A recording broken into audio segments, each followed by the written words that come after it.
In the words of Morpheus, have you ever had a dream that you were so sure was real? What if you were unable to wake from that dream? How would you know the difference between the dream world and the real world? Motherhood began for me in the dream world. I was in love with a guy who was in love with me. We got married. We had a map for our future, and we planned to ride off into the sunset in our golden years. We constructed a blueprint for our lives. I became pregnant, and all was rainbows and unicorns for a while. I decided I would be that Earth mother. I took Lamaze classes and decided on natural childbirth. No epidurals for me. I took a fitness class for pregnant moms. Yoga pants became my friend. I made baby clothes, sewed quilts, and cross-stitched baby bibs. Formula was out of the question. I contacted my local La Leche League and learned all I could about breastfeeding.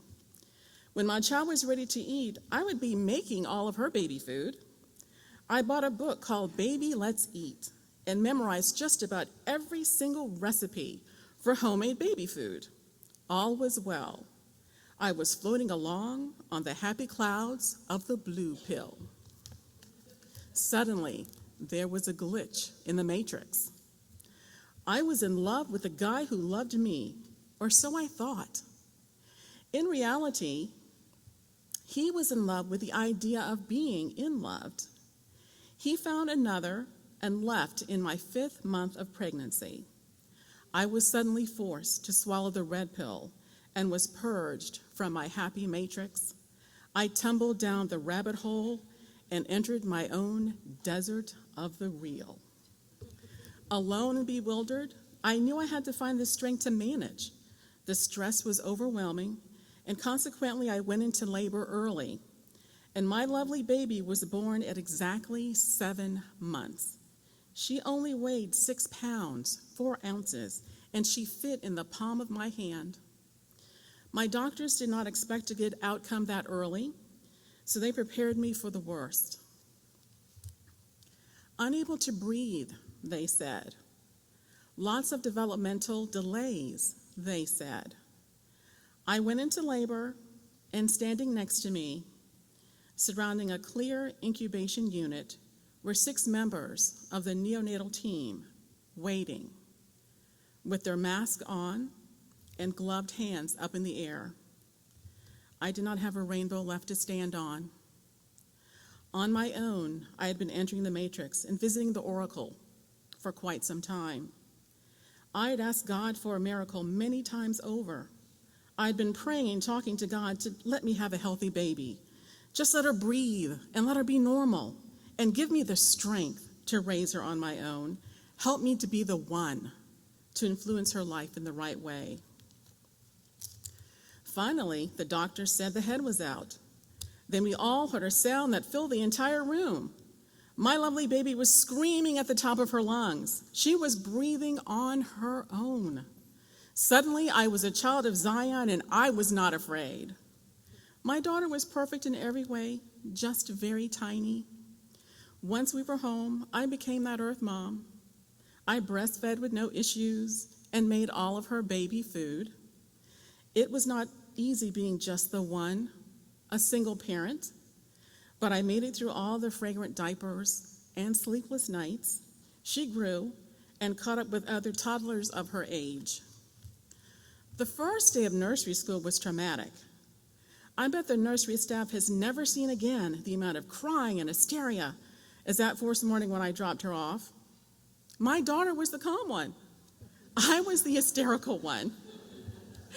They even had to call my work to be sure I got there without having an accident. Motherhood, being the one, is hard when you have to let go, but I did. With the terrible 2s and 3s, I learned that Citadel Mall is a great place for a child having a tantrum. My daughter's specialty was to lay down on the floor and barrel roll, about 8 to 10 feet, all the while kicking and screaming. That was a sight to see by all. Time passed and elementary school entered the picture.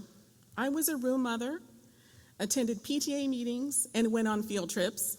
I never missed a chorus performance or a violin recital.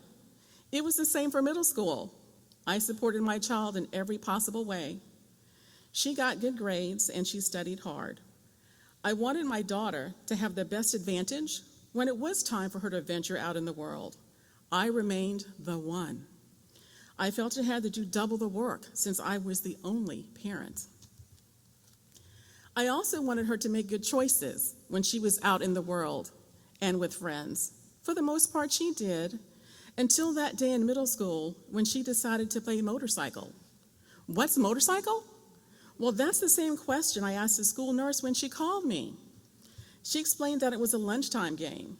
All the kids get in a circle, hold hands, and spin around as fast as they can. Then one of them will let go, and the one that spins out is the motorcycle. That day was my child's day. She spun out, she fell, and broke her arm. Choice is, she never played that game again. When she was in high school, I helped with projects if needed, chaperoned school dances, and let her go out in the world with friends. There was distance in the matrix to allow her to grow. It was scary to let go because the teen world can be a very cruel place filled with drama, bullying, and all the ills of society. It would be easy for a girl to walk the wrong path. We did have some challenges, but overall my daughter's youth was smooth. I thank God for that. She is not a perfect child, but I feel like I did some things right. Today, my lovely lady is in college. She has grown into a beautiful young woman who is smart, funny, and eclectic. Motherhood alone was overwhelming. I called on God, parents, and church family often. Did I want things to work out differently with a father involved? Of course I did, but that was not to be. I was blessed with motherhood as a single parent. And finally, in the words of Morpheus, what happened happened and could not have happened any other way.